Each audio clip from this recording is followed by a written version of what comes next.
কথা ফ্যানদের জন্য আবারও সবচেয়ে বড় খুশির খবর। স্টার জলসার বর্তমান সময়ের অন্যতম জনপ্রিয় ধারাবাহিক কথা কথা ধারাবাহিকে প্রত্যেকটা এপিসোডে নতুন নতুন চমক দেখানো হয়। মানে ধারাবাহিকে একের পর এক নতুন ট্র্যাক নিয়ে আসা হয়। একটি ট্র্যাক শেষ হওয়ার সাথে সাথেই আরেকটি ট্র্যাক নিয়ে এগিয়ে যায় গল্প। বর্তমানে কথা ধারাবাহিকে চলছে কথা এভির মিল হওয়া ট্র্যাক। মানে ধারাবাহিক শুরু হওয়ার প্রথম ট্যাগলাইন ছিল তেলে আর জলে কি মিশ খাবে।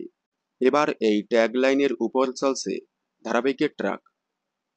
তবে কথা ধারাবাহিকের ফ্যানদের সবচেয়ে বড় খুশির খবর হলো 3 সপ্তাহ স্লট হারা থাকার পর এবার আবারও স্লট ফিরে পেল কথা। প্রতিপক্ষ ধারাবাহিকে থেকে অনেকটা গ্যাপে এবার এগিয়ে আছে কথা। কথা 6.3 টিআরপি দিয়ে জলসার দ্বিতীয় স্থানে আছে। অন্যদিকে প্রতিপক্ষ ধারাবাহিক 5.9 টিআরপিতে আছে। কথা 3 সপ্তাহ পর আবারও স্লট ফিরে পাওয়ায় খুবই খুশি হয়েছে কথা ধারাবাহিকের ফ্যানেরা। কথা ধারাবাহিকটি বর্তমানে আপনাদের কেমন লাগছে কমেন্টে জানাবেন। কথা ধারাবাহিকের সকল আপডেট সবার আগে পেতে চ্যানেলটি সাবস্ক্রাইব করে পাশে থাকা বেল আইকনে ক্লিক করে রাখুন। ধন্যবাদ।